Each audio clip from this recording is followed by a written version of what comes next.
네, 안녕하세요. 서울일기입니다. 오늘은 이제 부자가 되는 길이 생각보다 쉽지 않다. 이런 생각을 좀 해보면, 단순히 그냥 무지성으로 내가 월에 얼마 정도 모아가지고 그 돈을 이제 투자로 전환시키는 것들을 보면은 그걸 꾸준하게 하는 게 쉽지 않습니다. 생각보다. 그렇게 안전하다고 인지가 되는 미국 S&P 500을 투자하는데도 통계만 봐도 개인이 오래 못 버텨요. JP 모건의 자료에 따르면은 S&P 500의 46년 동안 연중 평균이 한 14%의 하락을 계속 겪었었는데 그 연간 수익률이 46년 중에 35년이 플러스입니다. 즉 장기적으로는 보상받은 해가 많았지만 그 과정에서 매년 평균이 두 자릿수 하락을 견뎌야 돼요. 그래서 또 달바의 투자자 행동 분석에서 2024년에 S&P 500 수익률이 25%인데 평균 주식형 펀드 투자자가 한 16% 정도만 벌어서 한 8% 넘게 뒤처진다고 나오지만, 근데 시장이 오름에도 불구하고 개인이 중간에 사고 팔잖아요. 그래서 수익을 깎아먹는다는 거죠. 모닝스타나 뭐 다른 기관들이 분석한 것도 비슷해요. 미국 뮤추얼 펀드나 ETF에 투자한 평균 투자자 수익률이 10년간 7%에 불과하지만 해당 펀드들의 총 수익률이 8%고, 이 1.2%의 연간 격차가 매수 매도 타이밍 때문에 발생한다고 분석을 했죠. 부자가 되기 어려운 이유를 생각해보면 뭐 돈을 많이 못 버는 거나 돈을 많이 못 모으는 거나 뭐 여러 가지의 이유들이 존재하지만, 오히려 이제 예전보다 정보가 훨씬 많아진 게 부자가 되기 힘든 이유가 아닌가 이런 생각을 해봐요.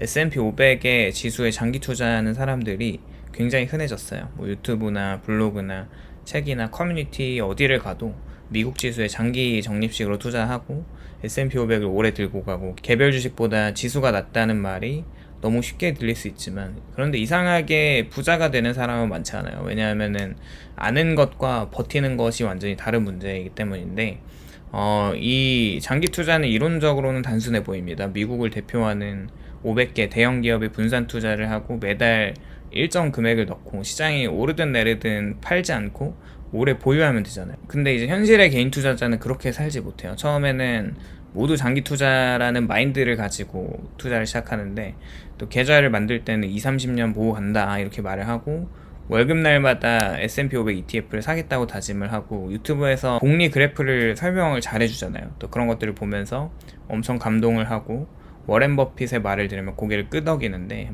막상 내 돈이 들어가고 수익률이 지지부진한 거죠. 그렇게 보면 올해만 보더라도 S&P 500이 지금은 7%, 8% 수익인데 코스피가 뭐 2배 정도 올랐나? 뭐 그러잖아요. 그러면은 이게 다른 시장에서 모멘텀이 센 곳으로 막 이동하고 사고 팔고 하다 보니까 고점에서 물리고 있었던 돈 사라지고 뭐 이런 것들입니다. 그리고 또 미국 지수라고 해도 하락이 없는 건 아니에요. 그래서 계좌가 한 5% 마이너스 10% 마이너스 20% 찍히기 시작하면은 장기 투자라는 말이 머리에는 남아있지만 손은 매도 버튼으로 가거든요. 그래서 조금 시장이 진정되면은 그때 다시 들어가 보자 이런 생각을 하면서 뭐 투자를 하는데, 사실 그 주가 상승장이 한 10일에서 15일만 놓쳐도 그 해 수익률이 다 사라지는 것을 보면은 사팔사팔 하는 게 뭐 괜찮은 전략일 수도 있겠지만 꼭 그렇지만은 않은 것도 맞습니다. 결국에 사람은 장기 복리보다 당장의 손실 고통을 훨씬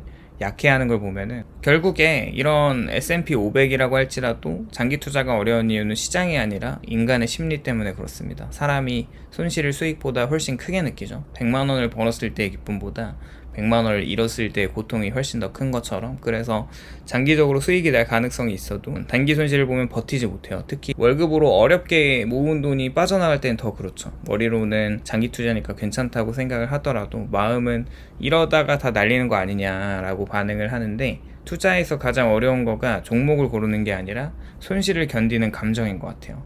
개인들이 장기 투자를 못하는 이유를 또 생각을 하면, 수익이 나도 가만히 있지 못해요. 손실이 나면 무서워서 팔고 수익이 나면 아까워서 또 팔아요. 10% 오르면은 뭐 이 정도면 많이 벌었다고 생각을 하고 20% 오면 곧 조정이 올 거다라고 팔고 싶어져요. 근데 팔고 나면 더 오르면 또 조급해지죠. 결국 높은 가격대에 다시 들어가고 그 다음에 하락을 맞고, 이 장기 투자의 핵심은 좋은 자산을 오래 들고 가는 건데, 개인 오를 때도 못 참고 빠질 때도 못 참습니다. 그래서 수익률이 지수보다 낮아지는 거죠.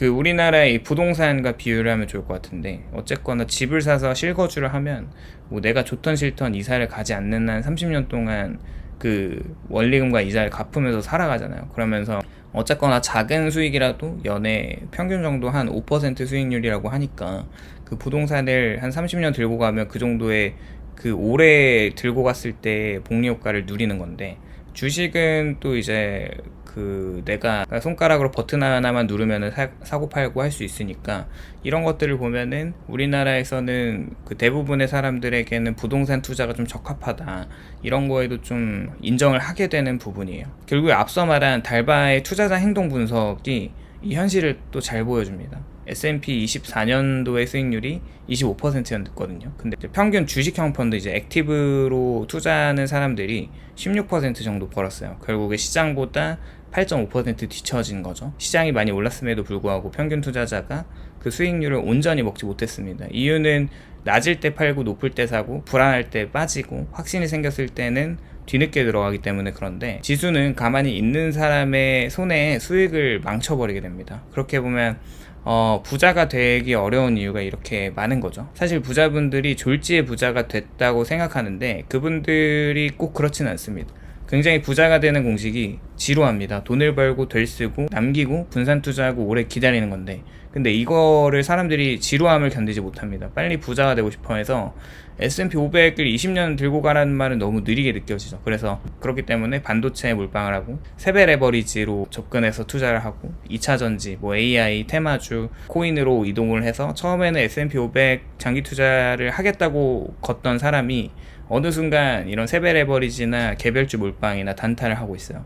느린 부자의 길을 걷다가 빠른 도박의 길로, 사람들이 이 S&P 500을 못 버티는 게 다른 사람이 더 빨리 버는 거를 이미 봐버렸기 때문에 그런 것 같아요. 내가 그 S&P 500으로 1년에 10% 벌고 있는데, 옆 사람이 테마주로 한 달에 50%를 벌었다고 하면 내 1년 수익률을 한 달 만에 그것도 5배 이상 번 거잖아요. 내가 적립식으로 차근차근 사지만 누군가는 이런 개별주로 몇 배를 벌었다고 하는 순간에 S&P 500이 답답해 보일 수는 있죠. 장기 투자가 합리적으로는 맞지만 감정적으로는 너무 느려요. 그래서 인간이 절대 수익보다는 상대 수익에 약한 거고, 내가 돈을 벌고 있어도 남이 더 벌면 손해보는 기분이 들 수밖에 없죠. 그래서 많은 사람이 지수 투자를 하다가도 결국 개별주로 갑니다.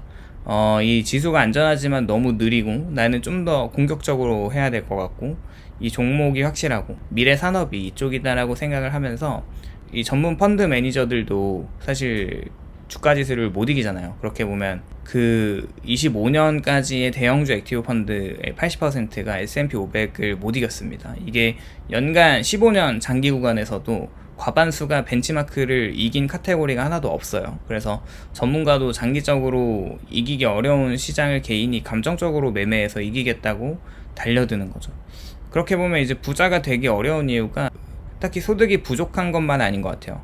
소득이 중요하죠. 월급이 낮으면 투자금 전체를 만들기 어려운데, 하지만 같은 소득을 벌어도 누군가는 꾸준히 모으고 누군가는 계속 쓰니까 장기 투자를 하려면은 매달 넣을 돈이 있어야 되는데, 근데 현실에서는 이런 여러 가지의 비용들이 많이 나가기 때문에 남는 돈이 없으면 장기 투자는 말뿐인 것이고, 월에 뭐 2-30만 원 투자를 하기도 어려운 사람들이 많기 때문에, 이런 것들을 보면은 또 금융지식의 문제도 있지만 생활구조의 문제도 분명히 부자가 되는 길을 막는 것 같긴 합니다. 뭐 50만 원을 30년 동안 7% 수익률로 적립을 한다면 5억 8천만 원 정도가 됩니다. 수익률이 보장되진 않지만 이 계산이 보여주는 핵심은 분명한데, 부자는 한 번에 되는 게 아니라 긴 시간 동안 돈을 계속 넣고 기다리는 사람에게 가까워져요. 그런데 대부분 30년을 기다리지 못한 거고, 3개월만 수익이 안 나도 지루해하고, 1년 동안 횡보하면 다른 상품으로 옮기고, 2년 하락장이 오면 시장을 욕하면서 떠납니다. 복리는 시간이 필요하지만 인간의 인내심은 너무 짧은 것이죠. 그렇게 이제 개인들이 열심히 판단할수록 더 망가지는 것이 이 투자 세계인 것 같아요. 그래서 오히려 사고 건드리지 않는 것이 좀 더 이 부자가 되는 길에 가깝지 않나, 이런 생각을 해보고, 그만큼 이 지수를 장기 투자해야겠다는 첫 번째 이런 결단이 나중에는 그걸 하지 못하고 있는 자신을 발견하게 되는 경우가 많은데, 다들 장기 투자 잘 하시기를 바라면서 오늘도 영상 시청해 주셔서 감사드리고, 공감이 되셨다면 좋아요와 구독을 부탁드립니다. 감사합니다.